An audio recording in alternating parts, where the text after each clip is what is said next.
wamecheza mara 3 tu mfululizo kwenye upande wa CAF Champions League na wamekuwa mabingwa. Kuna vilabu vyetu vya hapa nyumbani wao wamecheza misimu nenda rudi, lakini wameshindwa kufika kwenye stage. Issue inakuja ni kwamba tunapaswa kufanya uwekezaji wa maana sana, na wachezaji ambao wanakuja kwenye ligi yetu ambao ni bora hatupaswi kuwaachia wakaondoka kihivi. Tunapaswa kuwapa mikataba minono na kuamini project yetu na project ambazo zinawekwa na mwalimu, na kumwamini mwalimu kwamba anaweza akafikisha timu kwenye nchi ya maadi. Msimu mmoja akifail haimaanishi kwamba huyo ni mwalimu mbaya. Akienda msimu wa pili akafail kutokufika kwenye lengo lenu, sio kwamba ni mwalimu mbaya.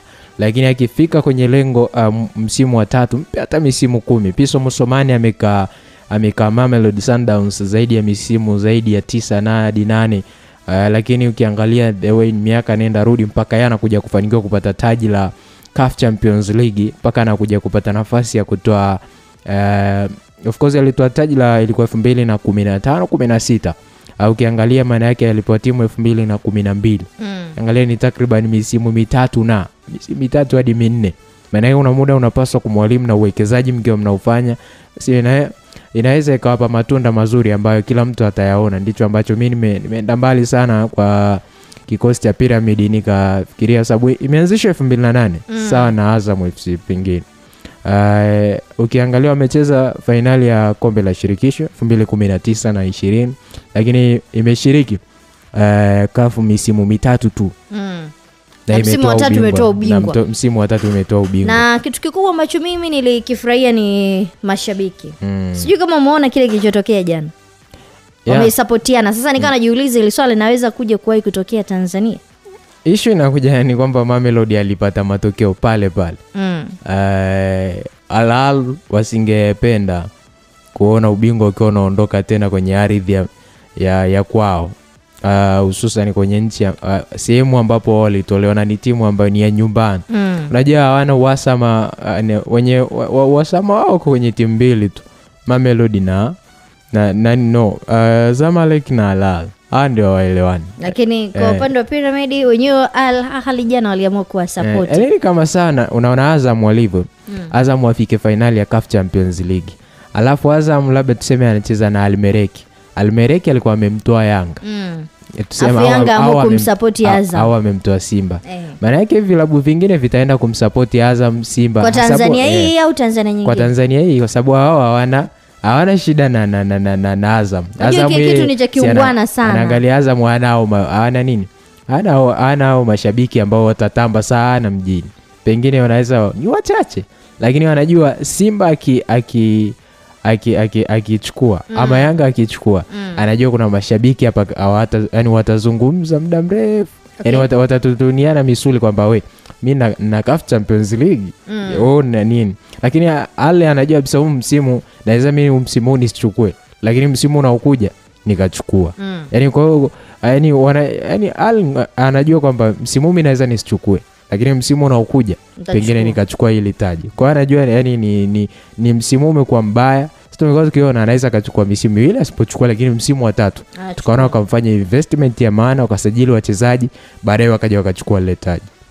Sawa, ukitazama aina ya mchezo namna ambavyo ulikuwa na matokeo ambayo yamepatikana, kwa bahati nzuri jana kidogo nilikuwa very tight kwa namna moja nyingine, lakini ulikuwa mchezo wa namna gani kwa timu zote, kwa maana ya Sundown lakini pia kwa maana ya Pyramid? Kwanza unajua unaweza ukapongeza kwanza Pyramid jinsi ambavyo wao wameapproach game. Namna ambavyo wali-approach game.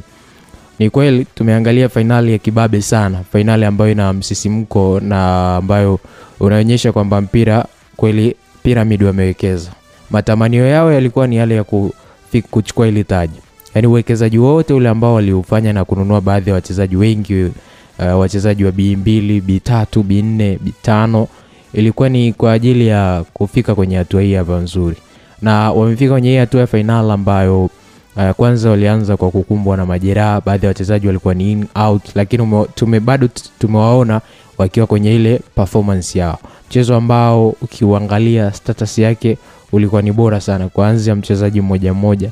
Of course kila mtu unasifu aina ya qualities timu zote mbili ambazo zipo. Lakini inapokuja kwenye eneo la tactic ndipo ambapo mwalimu mmoja huwa anafanikiwa zaidi kwenye matokeo ambayo anakuwa anayapata.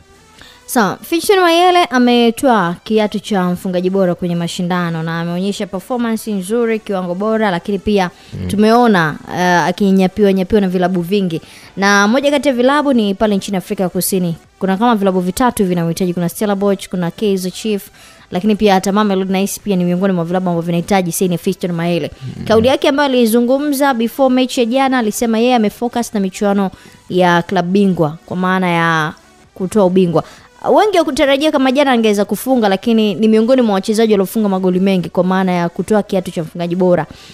Performance yake wakati anaondoka Yanga na performance akiwa Pyramid ni kama imezidi kuwa kubwa zaidi na kiwango chake kimezidi kuongezeka maradufu. Unamuona akihitajika katika soka la Ulaya kwa maana ya Uarabuni, Ulaya na vilabu vingine ambavyo vimeona performance yake kwa umri wa miaka 29 ambayo anayo kwa sasa. Najua sasa hivi hawezi kuwaza kurudi kusini mwa jangwa la Sahara. Anaweza akawa anawaza zaidi kwenda kwenye level za juu zaidi.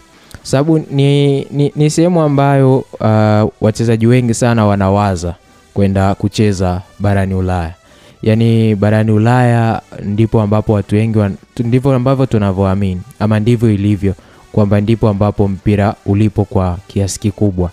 Na ukiangalia Fiston Mayele kwa status yake na namna ambavyo amecheza, amekuwa ni mchezaji ambaye sawa naonyesha kwamba ana umri wa miaka 30 na lakini sio mbaya. Ni mchezaji ambaye bado ni mtu ambaye anajua namna gani ambavyo soka bado linaendelea kumhitaji. Umri ni namba, lakini kuna sehemu ambapo itahitajika tena. Unasema light ya mafanikio yangekuja wakati nikiwa na umri wa miaka 25 26. Tuseme miaka 20. Yeah, ukiangalia kwenye upande wa Champions League ni kweli kafunga michezo 6, kafunga goli hizo kadhaa kwenye msimu wa 2024-25. Na sio kwamba ni mchezaji mbaya. Of course kwenye upande wa kikosi cha Pyramid, wao wanaweza wakasema wana mchezaji ambaye walikuwa wanamhitaji. Na sidhani kama wanaweza kutamani kumwachia Fiston Mayele aondoke kwenye timu yao. Kwa sababu ni mtu ambaye kwanza ameshaonyesha ni aina ya mchezaji gani. Ubora ambao amekuwa nao. Magoli 6 ambayo amefunga kwenye upande wa CAF Champions League, ukiangalia ni magoli ambayo ni muhimu sana mpa kuwa mfungaji bora. Ukiangalia kwa Aman Shauri wa Al Ahly ambaye kwa amefunga magoli 5 na Ibrahim Adel ambaye amefunga magoli 5 wa Pyramid. Yaani ukiangalia kwenye kikosi cha Pyramid, wametoa wachezaji wawili ambao ni wamechangia magoli 11. Yaani wachezaji wawili kwenye magoli ambayo Pyramid amefunga. Lakini mtu ambaye amekuwa na status nzuri zaidi kwenye kikosi chao ni Fiston Mayele. Yaani hata ukienda kuangalia kwa namna ambavyo wachezaji, ukiachana na Ramadhan Sobi ambaye anamfuatia Fiston Mayele kwenye mchango wa timu kwenye assist 6 ambazo amefunga. Unaenda kuangalia tena kwa Mohamed Chibi ambaye naye ametoa assist 3. Kwa hiyo unaona namna gani ambavyo Pyramid imekuwa nzuri, lakini huu ubora unajengwa na wachezaji wote. Unajengwa na wachezaji wote. Hatuwezi tukasema Fiston ni bora sana kuzidi wachezaji wote, lakini unasifia namna ambavyo Pyramid wana wachezaji wazuri, namna ambavyo Pyramid wamejenga wachezaji ambao kweli wanakuonyesha ni namna gani ambavyo mchezaji bora anapaswa kucheza na wachezaji wengine bora. Hata hii alishadhihirisha akiwa kwenye ardhi ya Tanzania, namna ambavyo Yanga ilivyokuwa bora na akaonyesha namna ambavyo anapaswa kucheza katika ubora wake. Na hiyo unasifia, na namuona sana Fiston Mayele akiendelea kudumu kwenye kikosi cha Pyramid kwa msimu unaokuja. Lakini kama ataendeleza performance hii, inaweza ikawa ni ngumu kidogo kumuona akiwa anaendelea kusalia kwenye kikosi cha Pyramid. Pengine tukamuona kwenye nchi za Waarabu, pengine au barani Ulaya kwenye baadhi ya nchi, ikiwa pengine Ubelgiji ama nchi nyingine kadha wa kadha ambazo zitakuwa zinaleta ofa. Lakini kwa sasa hivi tunamuona sana akiwa anaendelea kusalia kwenye kikosi cha Pyramid kutokana na aina ya ubora na ambao nao.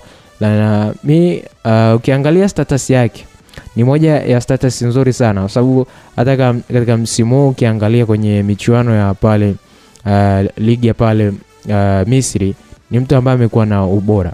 Katika michezo 23 kaanza 20, kafunga goli 8 huko akitoa assist 2. Maana yake huyu mchezaji bado amekuwa na rating nzuri uwanjani. Lakini ukiangalia kwenye dakika ambazo amecheza, inakuonyesha ni namna gani ambavyo mchezaji huyu amekuwa ni bora sana kwenye upande wa timu, kwenye upande wa timu ya Pyramid. Sababu ukiangalia katika michezo 82 tangu amejiunga na Pyramid, amecheza michezo 82, amefunga goli 40. Maana yake bado mchezaji ni mtu ambaye amekuwa katika ubora wa hali ya juu. Yes. Maana yake bado anahitajika. Michezo 82 kuanzia msimu 2023-24 na 24-25 ni takriban misimu miwili. Maana yake kwenye misimu miwili na amefunga magoli takriban 40, na ukiangalia ni aina timu gani ambayo anacheza ni Pyramid. Maana yake mchezaji bado unapaswa kusema kwamba ni mchezaji wa kiwango cha hali ya juu. Na ukirejea msimu 2023-24 alicheza takriban michezo ya 43 na alifunga magoli 21 na kutoa assist 6. Huo ni msimu 2023-24. Ukiangalia msimu 2024-25 mpaka sasa hivi amecheza michezo 38 na amefunga magoli 18. Magoli 18, ametoa assist 2. Sasa rejea kwenye michuano yote sasa ambayo amecheza. Kwenye ligi ya ndani pale Misri amecheza michezo 23 ambapo amefunga magoli 8. Hasa magoli 8, ametoa assist 2. Bado ukiangalia rate yake inaweza ikawa ni nzuri kwenye 6.9 ama inaenda 7.2. Maana yake bado ukiangalia ni mchezaji ambaye yuko kwenye wastani mzuri wa ubora. Ukiangalia kuna